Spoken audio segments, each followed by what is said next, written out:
What's a woman's thing men should absolutely start doing?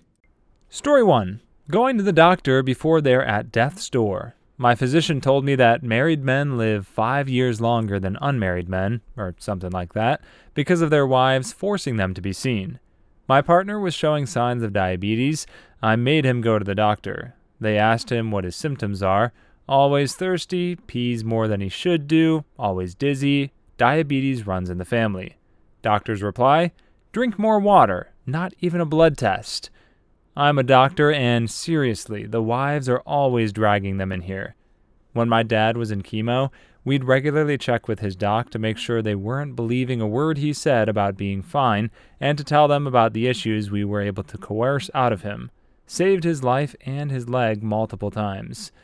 That was my mom with my dad. He got sick, wasn't eating enough, didn't want to go to the doctor. Collapsed in the kitchen, and then she had to call 911. Turned out to be sepsis, and he almost died. My dad died, suffering from legionnaires and refusing to go. He only agreed when his lungs were too far gone, and he never made it home. If you have a fever and aren't peeing much, go the frick to the hospital.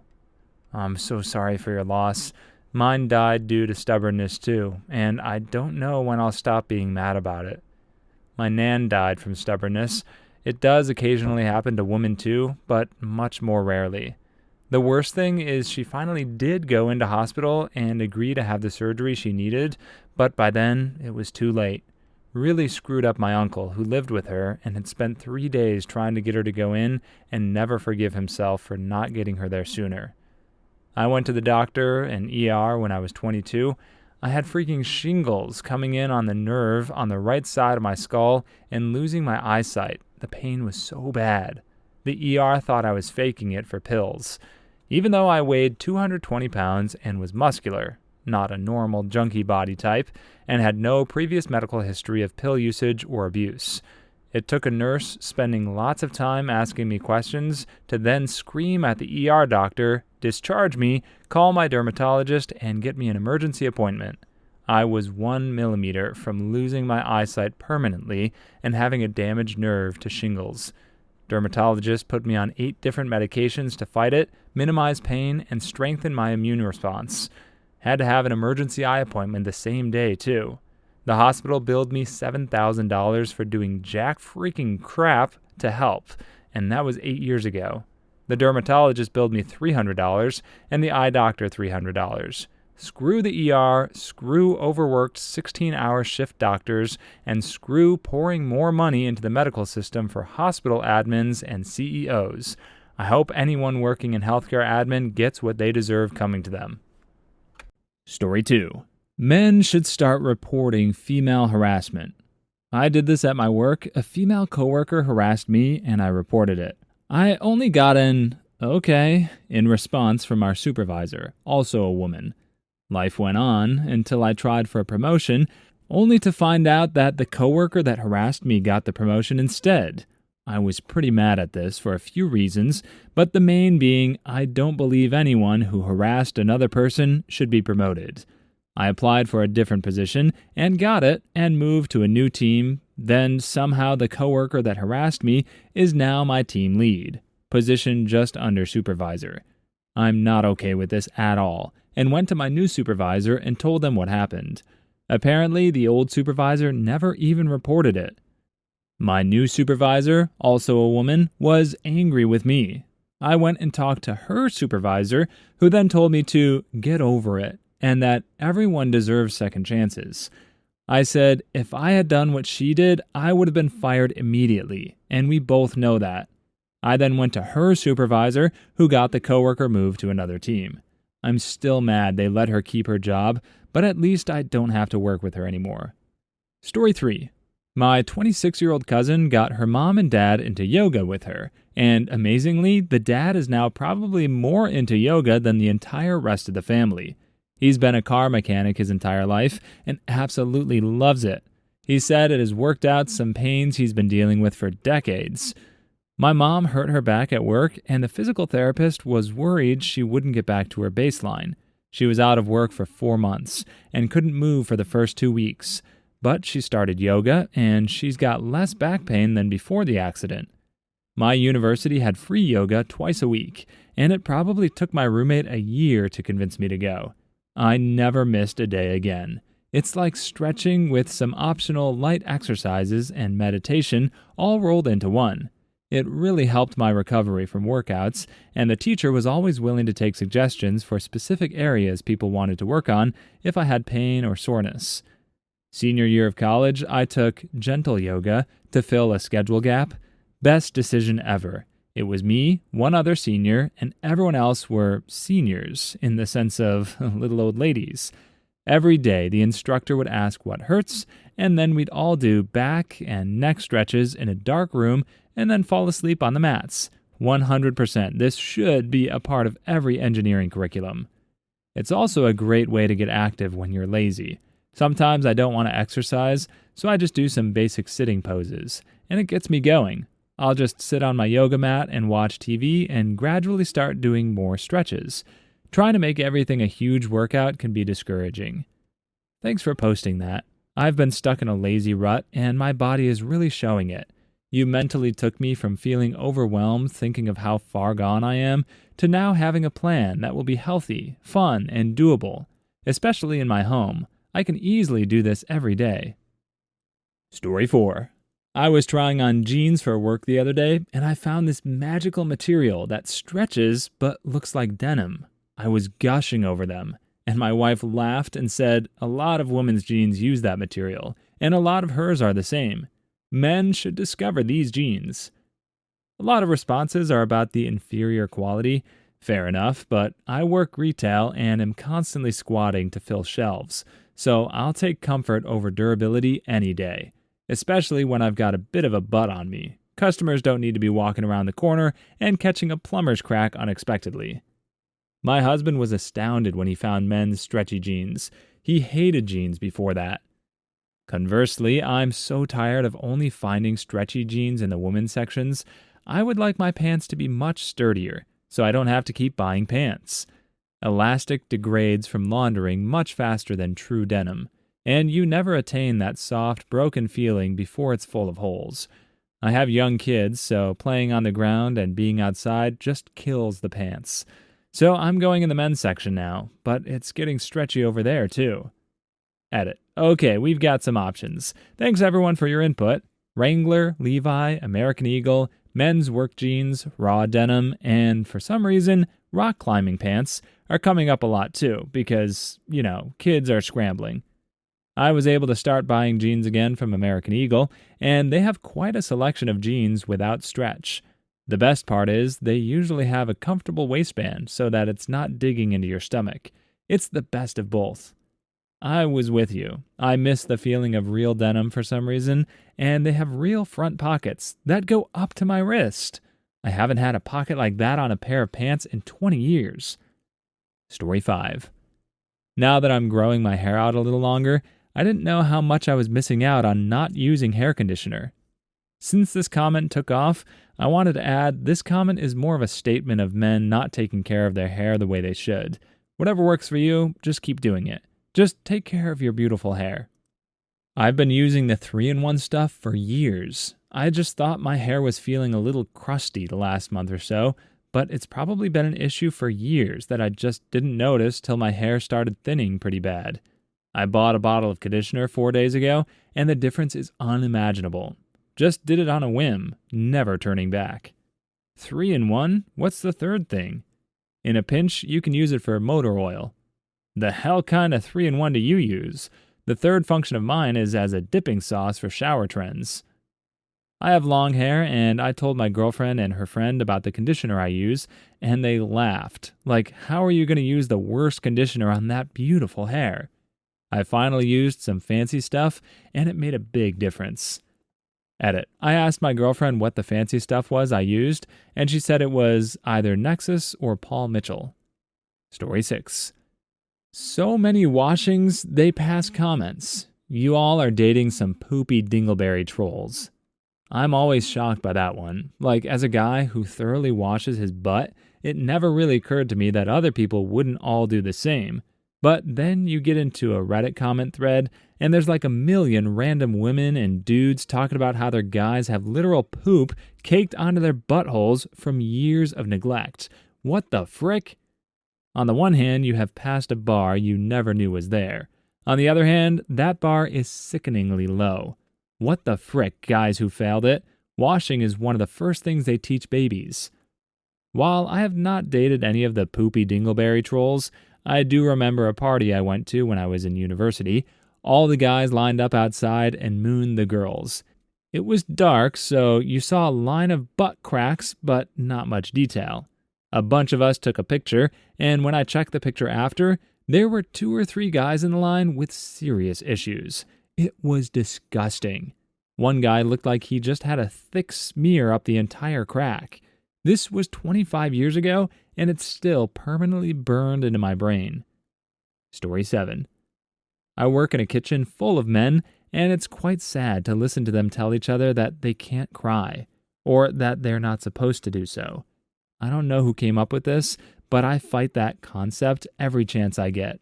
As a result, most of them feel safe to share their emotions with me, even crying. It took me 28 years to accept that I'm just emotional as heck, and allow myself to cry freely when I'm alone, or sometimes with someone I trust.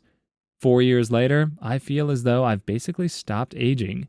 It's not healthy to hold that stuff in, and I wish I'd accepted it ages ago. If you want to cry, it's okay to let yourself feel those emotions and go through them for as long as you feel like it.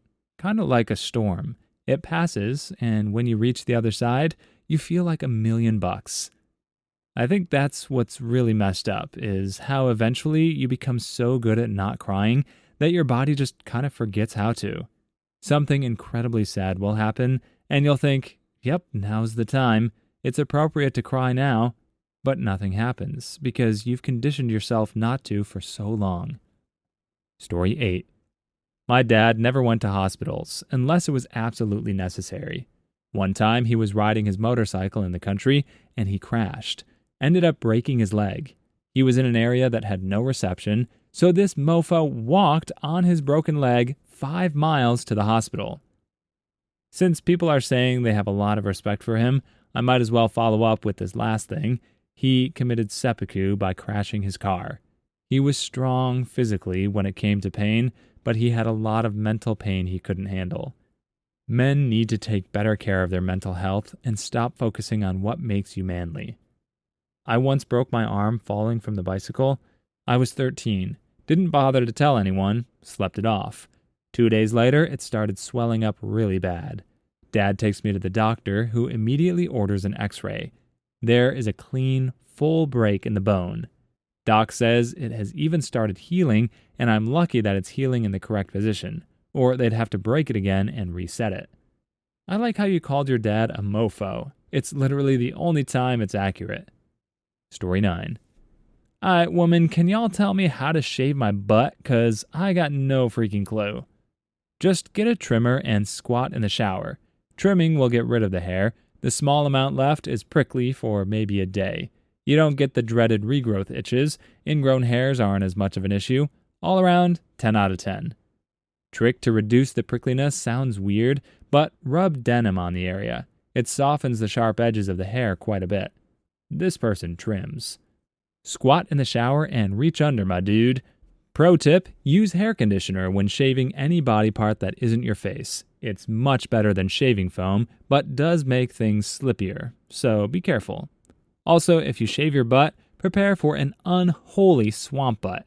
I refuse to shave my butt anymore because the growth back is horrific. I love that my top comment is about butt shaving. Swamp butt is nothing compared to the perfect fart seal. That makes me shudder. Ooh. Every innocuous fart sounds like you just pooped your pants.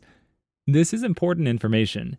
It's impossible to fart quietly for a couple weeks after a good shave. Every little toot sounds like Zeus is descending to destroy humanity.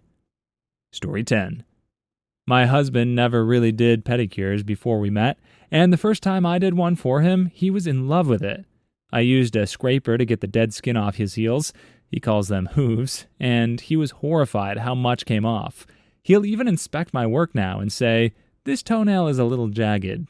Do you want me to look like a mess?" He likes being pampered, and I'm happy to do it for him. A number of you asked about the scraper. It's called a ped egg. Everyone calls it a pedophile. Oh my god, my husband loves foot care days so much. We have a heated foot bath that has massaging air bubbles. I'll add Epsom salts or scented bath salts, scrub his feet, and then do all the scraping, clipping, filing, cuticle removal, lotion. He just luxuriates the whole time. It's the cutest thing. Could you drop a link for the foot bath? I got one for my partner online, and they got electrocuted. 0 out of 10. Y'all, the definition of electrocute is injure or kill someone by electric shock. They were shocked pretty good, but they're alive and well. Story 11. Skincare and applying sunscreen. Yes, my husband applies sunscreen like it's the last bottle on earth, and he's afraid he's going to run out.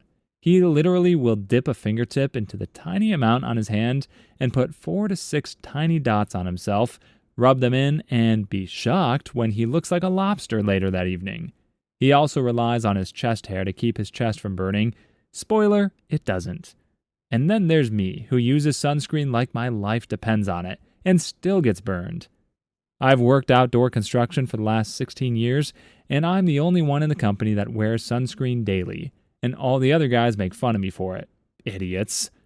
Bro, this is why you'll always look at least 10 years younger than them. Story 12.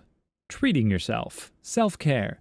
If that means fishing for a weekend, go. Self-care doesn't always look the same. Thanks, just for ordering some cocaine and 2 prostitutes. Personally, I think your ratio is the wrong way around. I would order 2 pieces of cocaine and some prostitutes. Take a moment, step outside, settle back and sit with pride. Take a drive to somewhere new. Spend a little time with you. Sail a rowboat, ride a bike, or do nothing if you'd like. Find a river, skim a stone, choose a day to make your own. Nights are long when nights are rough. Times are hard when times are tough. Just remember, when you can, you deserve some you time, man. Now you've had the chance to think, pour yourself that well-earned drink. Put aside your ties and suits. Order coke and prostitutes. Story 13. Putting a blanket on your lap while you work. It's life-changing. A few days ago, my wife brought a whole butt double duvet into the living room because it's winter now. I thought she was mad, but it's cozy as crap. I've got the dog under here. In my house, we have an assortment of couch blankets. You really need more than one because you'll want to have one on the couch while the other is in the wash. We have a dog and 4 cats, so there's blankets everywhere. They all fight to get on my lap now when I have the duvet, even though they know ordinary blankets are no match. Story 14. Don't make fun of your guy friends for being vulnerable, or if they were a victim of something normally a woman would be a victim of. Like when a female teacher sleeps with a male student, don't say the kid is lucky. Be as disgusted as you would if it was the other way around. If you're like me and chapstick just dries out on your lips more, use Aquaphor. Even in the worst of chapness, it only takes about a day to heal fully, and then I don't have to apply it again. Story 15. I, a man, started carrying a satchel a year ago and never looked back. I'm a new man. Breath stinky? Boom, here's some gum. Headache? Boom, here's a pill. Phone dead? Boom, here's a charger. My little bag carries so much and has saved me so many times. I prefer a backpack myself because it stays balanced, and I have both my hands free, and I don't need to worry about it dangling from my arm when I try to grab something from the ground. And I have tried both. Story 16. I know there are plenty of men who do it already, but I feel like more men should start sewing. A sewing machine is a power tool for making things with fabric. I can't make anything nice enough to wear, but I love all the utility stuff I can make and repairs I can do. Yeah, fixing things is manly. Maybe a sewing machine company can cash in on that. Just make the machines black. Story 17. Complimenting each other. I do this with my coworkers. Looking sharp today, Phil, is all it takes to make a day. A guard at my work was wearing a special vest last weekend, and I told him he looked really nice. And the other guard was like, "Yeah, Peter, you look really nice today." The smile on that dude's face will bring me joy forever. Was he guarding the nuclear vessels? Story 18. Washing your genitals before sleeping with someone, especially if you were like, I'll pee beforehand, also peeing after doing it. My wife and I have been married long enough that wash your dong is now the code phrase for intimacy. On the flip side, my husband says, I washed my wiener today to initiate. I've also adopted the phrase even though I don't have a wiener. Story 19. As a former cook and current welder, hand lotion. My dad refused to use hand lotion for a while, and he kept getting big cracks in his knuckles. The cold would destroy his skin. He would only put lotion on when it was basically bleeding, by which point it can't really do much help. Story 20.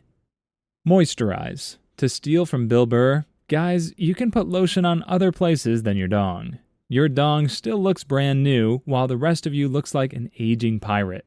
You need to increase the circumference of the lotion distribution. Story 21. Sewing. Sewing is awesome. I learned basic sewing to make some bow ties for my wedding, and it's an extremely rewarding skill that allows you to repair clothes, save money, and it's superb meditation. Story 22. Stretches. Yoga, Pilates is dominated by women. Better mobility, range of motion, injury prevention, indirectly improves strength, prevents joint pain. Feels good. Story 23. Skincare. What's so bad about looking younger when you're older? Story 24. Yoga, especially as you get older. Wish I had started sooner. Please leave your stories in the comments. I'd love to make a video of them in the future. Also, don't forget to like and subscribe.